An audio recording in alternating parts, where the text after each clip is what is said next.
Hey guys, SoCal Val here. You are listening to the Hitting the Turnbuckle podcast.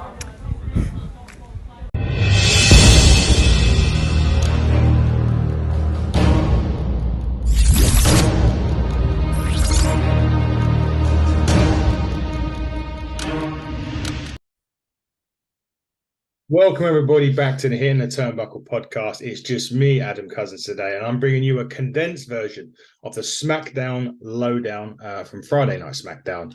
So on tap this week, we had a confirmed match, which was the Women's Championship between Io Sky and Asuka. Smackdown held from Glendale, Arizona, in the Desert Diamond Arena.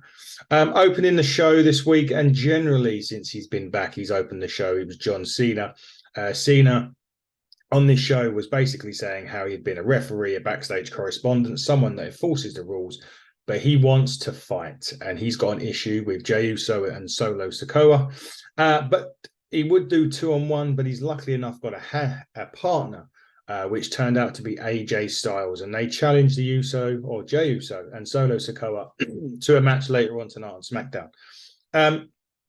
First things first, with John Cena, I've been really disappointed with the run. This latest run from John Cena.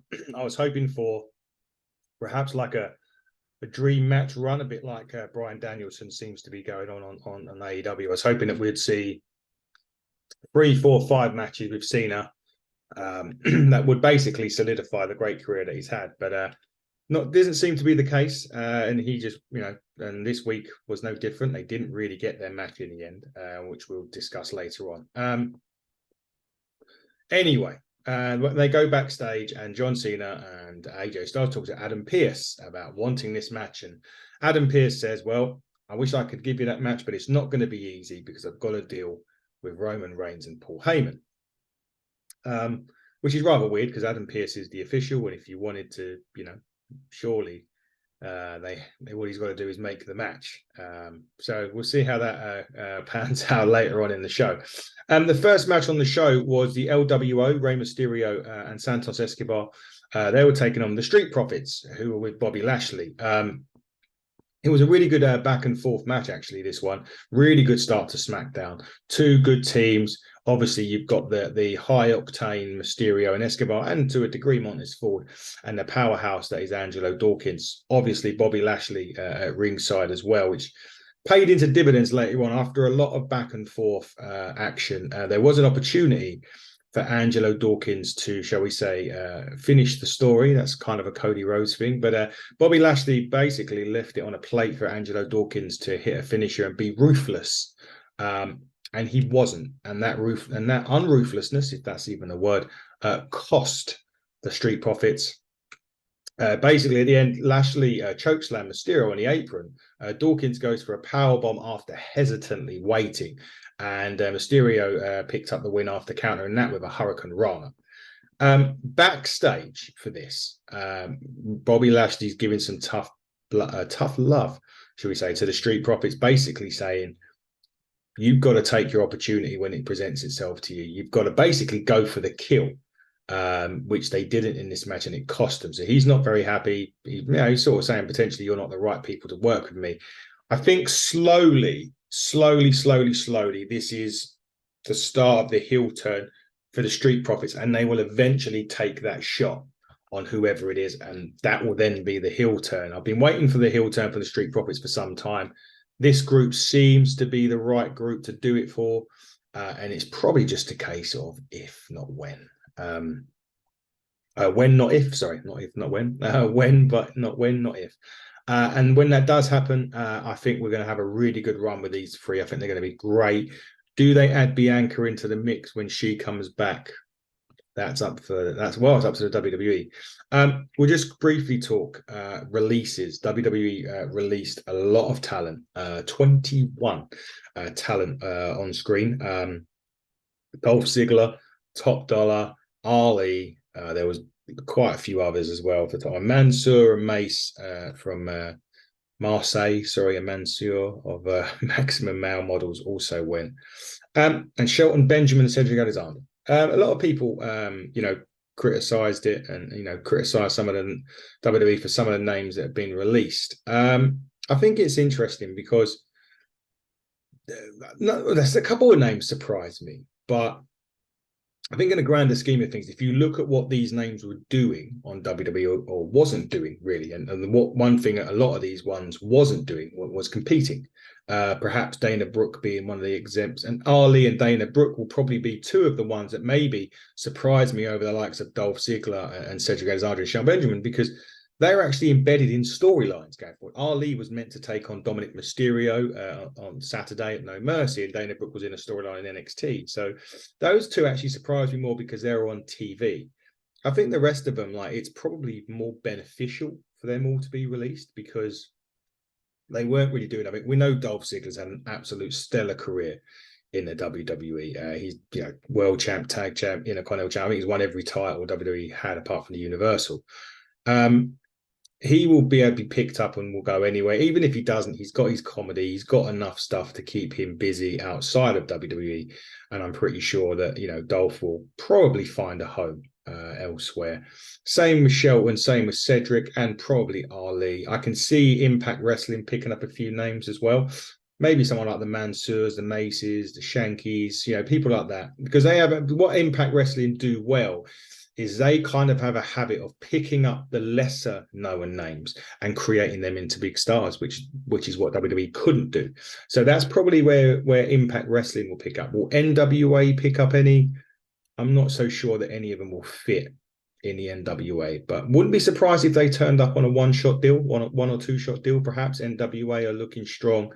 Production-wise, they're really, really good now. And I think, as I'm going to allude to on the NWA review later this week, and possibly they've got a TV deal or they're getting a TV deal, and that's why a lot of the changes will happen. And potentially at that point, should they get a TV deal, that does open up an opportunity for the NWA to pick up some of these talents. But a bit like Impact, and this isn't a hit at Impact or NWA, it will probably be the back end of those releases more than the likes of your Zigglers or your Sheltons or your Cedrics. AEW will pick up a few, I'm sure. But again, you've got to remember, AEW's roster is already stacked. So to pick up another couple of guys, I think it will need to make a lot of sense for them to do it. They won't just do it willy-nilly like TNA used to do when WWE used to do the cuts. You were waiting for them to come into the impact zone back then. So I think a little bit different this time, but there is a lot of opportunity. Even on the Matt Cardona on the independents is making a ton of money since his release, and there's no reason why a lot of those guys and girls can't just go onto the independents and make money. In terms of Riddle, from again what I've been reading is an MMA promotion have expressed interest in Matt Riddle, so potentially that's an option. Do I see him going AEW? I'm not really sure. Again, Impact Wrestling, it's a really weird one. Riddle was obviously released not to budget cuts, as they announced their $1.25 billion TV deal. And it's probably going to be a sold-out show in Australia. Riddle's slightly different. Riddle's had a lot of issues. He's had some substance issues. There was issues at an airport recently. I think it was JFK Airport, which ultimately have alluded to this moment, which is a shame because, again, he was invested in a storyline with Drew McIntyre on Raw, which would probably have made Drew turn heel eventually. Probably still going to happen, just in a different way now, I would assume. But Riddle was another big one. But surprised by it, no, because if you know Riddle and you know the issues, kind of basically tells you what you need to know. But we wish all of those people that got released the best, and I'm sure they'll find a home somewhere or another, be that the Independents, another television company, or in Dolph Ziggler's case, his comedy. Anyway, let's move on to SmackDown.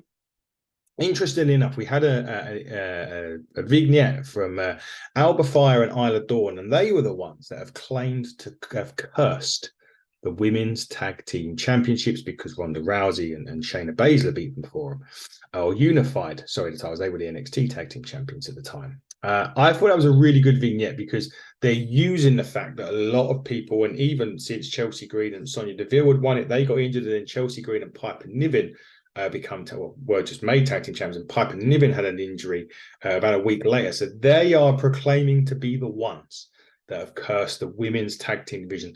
I think that's absolute genius. It's a great way of using something that's actually a true fact in their injuries and playing it into a storyline. this is what wrestling needs to be doing a bit more of. And sometimes I think they don't use enough of that in wrestling to take that realism, the fact that something has happened in real life, but in their real life, and turned it into the storyline side of it, because it makes so much sense. And it does look like Alba Fire and Isla Dawn will be challenging for the Women's Tag Team Championships very, very soon.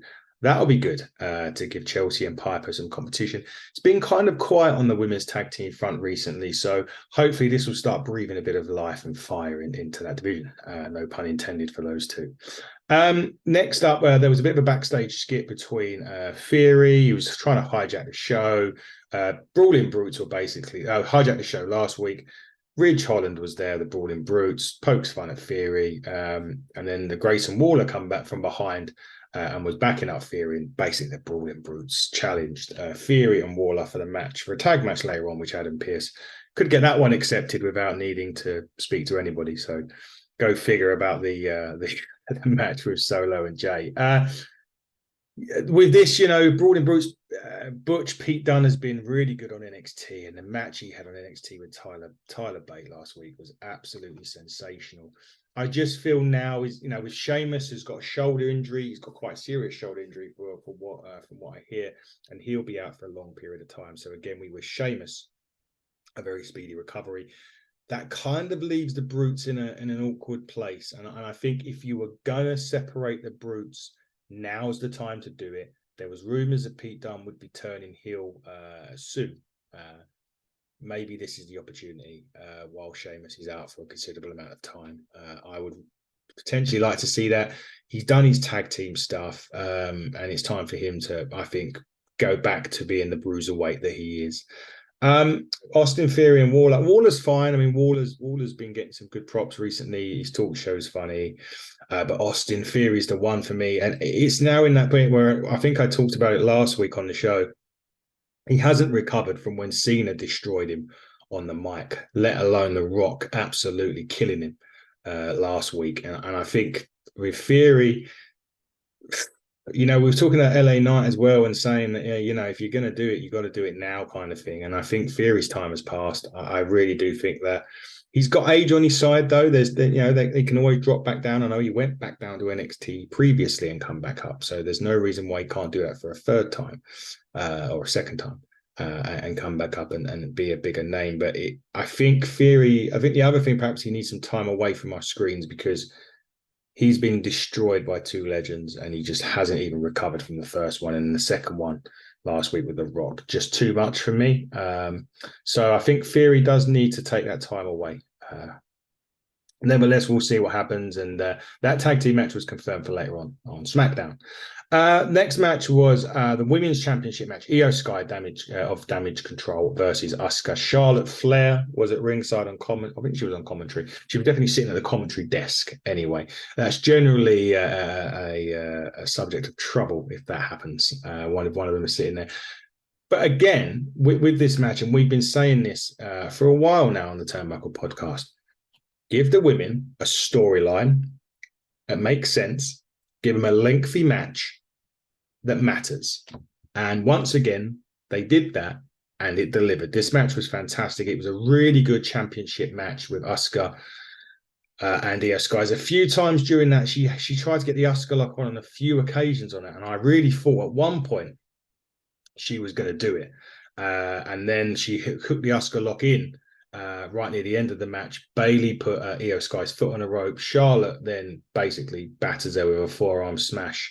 And then Sky hit the Meteora to the back of Asuka's head, who at that time was looking for Charlotte Flair, and then hit her with a brilliant moonsault to pick up the victory. And again, this match was absolutely fantastic, and it does outline they have some absolute strength in that division, and they've got some amazing talent when they use them. And I'm hoping that this is really going to be a wake-up call. The women's division in general, we was talking to a British wrestler last week with Artemis, and we're saying, there's this little like up and down, and it's certainly on this trajectory again. But I'm just hoping that WWE keep it up that way, and not only WWE, AEW, Impact, and NWA. NWA are probably the only ones that are keeping it up there with their women's division at the minute. The rest, it's all peaks and troughs. And then I suppose Impact, to be honest, are pretty much the same as NWA. It's just WWE and AEW that are your mainstream wrestling shows that are like this with it. And they really need to keep it on that upward trajectory that they've done over the last couple of weeks. This match itself was amazing. So I really hope that they keep it on the upward curve. So we go to the Bloodline at this point, and he's basically Paul Heyman informs Adam Pearce that he's fine with a tag team match as long as it doesn't happen tonight. Pearce mentions that the match, surprise, doesn't happen tonight. Sorry, just to interrupt myself. Pearce then mentions that the match is signed for Fastlane, and Jimmy was like, he doesn't have a problem with it. He's ready to sign the contract. Heyman tells Jimmy that all decisions in the Bloodline have to be approved by Roman Reigns. Solo says that Heyman has nothing to worry about tonight because there'll be nobody left to fight at Fastlane once the show is over. There was a big plug for Elimination Chamber, which is going to be in Australia next year. That's going to be an amazing show over in Perth for 60,000 seats. It's probably going to sell out. They've had over 100,000 sign-ups for the show. So it's going to be a massive show. It will sell out all day long. And the good thing is, in jolly old England, where we're from, we're getting another pay-per-view that we don't have to watch at 1 a.m. It's going to be on around 11 a.m. our time. So we will very much enjoy a nice early morning, 11's tea, scones, or in my case, coffee, scones, maybe a spot, maybe a few sandwiches while that's on. And I'm really just stereotypical an English person at this point. Don't mean to say I will be, but you get the gist, right? I hope you do anyway. But that's going to be great. Afterwards, a really funny, pretty deadly vignette end. Obviously, one of them is still injured and he's working his way back to training. He's working on one part of the body that isn't even injured, which is quite funny. But anyway, that was a really funny skit. Pretty Deadly can't come back soon enough. Next match was the Austin Theory, Grayson Waller against the Brutes. Again, this was a decent match. I wouldn't say it was fantastic by any stretch of the imagination. It was a decent match. The end of it really was where Waller has drive Butch back first into the steel wing post and then connects with the roll through stunner, and then Austin Theory pins Holland with the A-Town down. It was what it was. It was a sort of pre-main event match, when you're just sort of getting yourselves ready for the main event of SmackDown, or the last segment of SmackDown, shall we say. It just gets you ready for that. So it was an okay match. No more, no less than okay. They announced that next week, Rey Mysterio will go one-on-one with Santos Escobar for the United States Championship. Charlotte will take on Bayley, and Bobby Lashley will be a guest on the Grayson Waller effect. The next part of it now was the contract signing for the match at Fastlane, the Bloodline against Styles and Cena. Cena comes out, waiting for AJ Styles, doesn't appear, and he is being beat down. And he's on a stretcher. He's going into the ambulance. So it looks like John Cena is out of this. And then they got into the ring for a bit. The Bloodline then come into the ring with Cena. And basically, Cena at this point is 2-on-1, and he tries his best. But basically, the Bloodline are too much for John Cena at this point. Now, there is a different part of this story that was meant to be told on SmackDown, but unfortunately didn't get told. That AJ Styles was meant to be carried away in an ambulance, and a new partner was meant to assist John Cena and sign the contract for Fastlane. Now, that didn't happen this week. I'm not going to give away who it was, just because some of you who don't read the spoilers, who don't read the news, who just watch the show, it would be wrong for me to say it in case it happens this week on SmackDown. So keep a lookout for that. But it may not be AJ Styles that fights, goes with John Cena, or they may do it that he does. I think it all depends on a COVID protocol issue with another superstar or megastar, depending on what way you want to look at it. But yeah, that was really SmackDown in a nutshell. Did it blow me away? No. Was it boring? No, it was just a run-of-the-mill episode of SmackDown, to be honest with you guys. It was okay at best. But guys, this has been the SmackDown review. We've got interviews this week. We've got more review shows this week. We may get a top 10 out this week. I don't know. It's a very busy week for the Buckle team, as Dave is counting down the days until he becomes a daddy for the second time with his son on the way this week. But guys, this has been the Hitting the Turnbuckle podcast. I've been your host, Adam Cousins. And until next time, everybody, buckle down and stay safe.